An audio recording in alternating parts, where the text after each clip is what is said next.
Hi friends, welcome to share and vlog. இன்றைக்கி நம்ம share and விலாகில் 2 வகையான சட்னி எப்படி செய்கிறதுன்னு தான் இன்றைக்கி நம்ம பார்க்க போகிறோம். இது செய்கிறது ரொம்ப ரொம்ப ஈஸி தான். டேஸ்ட் ரொம்ப அட்டகாசமாக இருக்குங்க. இட்லி தோசை கூட இதை தொட்டு சாப்பிட்றதுக்கு இது ரொம்பவே டேஸ்டியாக இருக்கும். தினமும் நம்ம ஒரே மாதிரி சட்னி செய்கிறதுக்கு பதிலாக இந்த மாதிரி நம்ம விதவிதமாக செஞ்சு கொடுத்தோன்னா பிள்ளைங்களை ரொம்ப விரும்பி சாப்பிடுவாங்க. இப்போ வாங்க எப்படி செய்கிறதுன்னு பார்க்கலாம். அதுக்கு முன்னாடி நீங்கள் இப்போ தான் நம்முடைய சேனலை ஃபஸ்ட் டைம் பார்க்குறீங்கன்னா சப்ஸ்கிரைப் பண்ணுங்கள், பக்கத்தில் இருக்க பெல் சிம்மில் கிளிக் பண்ணுங்கள்.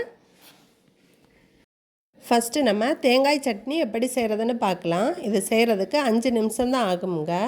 ஒரு மிக்சி ஜாரில் 3 சின்ன வெங்காயம் எடுத்துக்கலாம். கூடவே 4 பல் பூண்டு, 2 பச்சை மிளகாய், 1 துண்டு இஞ்சி, 1 கொத்து கருவேப்பிலை சேர்த்துட்டு கூடவே 1 கப் அளவு துருவின தேங்காய் சேர்த்துக்கலாம். சேர்த்துட்டு 1 டேபிள் ஸ்பூன் பொட்டுக்கடலை சேர்த்துக்கலாம். கூடவே தேவையான அளவு உப்பு சேர்த்துட்டு இதை நம்ம அரைச்செடுத்துக்கலாம். அரைச்செடுத்த பேஸ்ட்டை ஒரு மிக்சிங் பவுலில் சேர்த்து தேவையான அளவு தண்ணி சேர்த்துட்டு இதில் நம்ம தாளித்து ஊற்றிக்கலாம். நான் தாளிக்கிறதுக்காக கொஞ்சமாக கடுகு, உளுந்தம்பருப்பு, 1 காஞ்ச மிளகாய், 1 கொத்து கருவேப்பிலை போட்டு தாளித்து இதில் நான் சேர்த்துருக்கேன். சேர்த்துட்டு இதை நம்ம மிக்ஸ் பண்ணி விட்டுக்கலாம். நமக்கு வீட்டில் காய்கறி எதுவுமே இல்லாத டைமில் தேங்காய் மட்டும் இருந்தாலே போதுங்க. இந்த சட்னி நமக்கு செஞ்சிடலாம்.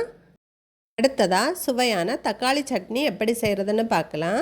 அதுக்காக ஒரு கடாயில் 1 டேபிள் ஸ்பூன் ஆயில் சேர்த்துக்கலாம். ஆயில் நல்லா சூடானதும் 1 டீஸ்பூன் உளுந்தம்பருப்பு சேர்த்துக்கலாம். உளுந்தம்பருப்பு நல்ல சிவக்க வறுபடணும். இந்த அளவுக்கு வறுபட்டதும் கூடவே ஒரு வத்தல் சேர்த்துருக்கேன். உங்களுக்கு காரம் அதிகமாக வேணும்னா நீங்கள் மிளகாயை அதிகமாக சேர்த்துக்கோங்க. கூடவே 10 பல் பூண்டு சேர்த்துக்கிறேன். சேர்த்துட்டு இதை நல்லா நம்ம வறுத்தெடுத்துக்கலாம். பூண்டு நல்லா பொரிஞ்சு வரணும். பூண்டு நல்லா பொரிஞ்சதுக்கப்புறமா ஒரு பெரிய சைஸ் வெங்காயத்தை சின்னதாக நறுக்கினா இது கூட சேர்த்துருக்கேன். இதுவும் நல்லா வதங்கட்டும்.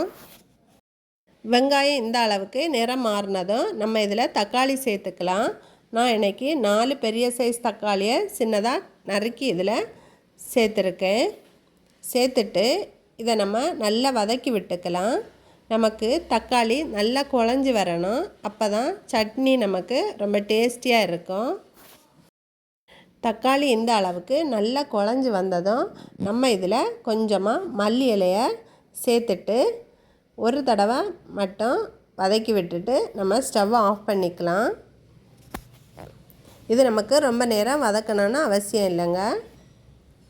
இனி இதை நம்ம ஆற விட்டுக்கலாம். ஆறுனதுக்கப்புறமா இதை ஒரு மிக்ஸி ஜாருக்கு மாற்றிட்டு சட்னிக்கு தேவையான அளவு உப்பு சேர்த்துட்டு இதை நல்லா அரைச்சி எடுத்துக்கலாம். இப்போ நாம் அரைச்செடுத்தாச்சு. அதை ஒரு மிக்சிங் பவுலுக்கு மாற்றிட்டு சட்னிக்கு தண்ணி எவ்வளவு தேவையோ அதை நம்ம சேர்த்துட்டு இதில் நம்ம தாளித்து ஊற்றிக்கலாம். இப்போ நமக்கு ரொம்ப ரொம்ப டேஸ்டியான தக்காளி சட்னி ரெடி ஆயிடுச்சுங்க. இதை கண்டிப்பாக நீங்களும் உங்கள் வீட்டில் செஞ்சு பாருங்கள். செஞ்சு பார்த்துட்டு எப்படி இருந்துச்சுன்னு கமெண்ட் பண்ண மறக்காதீங்க. இந்த வீடியோ உங்களுக்கு பிடிச்சிருந்தா இந்த வீடியோக்கு ஒரு லைக் கொடுங்க. உங்கள் ஃப்ரெண்ட்ஸுக்கு ஷேர் பண்ணுங்கள். நம்ம சேனலை சப்ஸ்கிரைப் பண்ணுங்கள். தேங்க்யூ.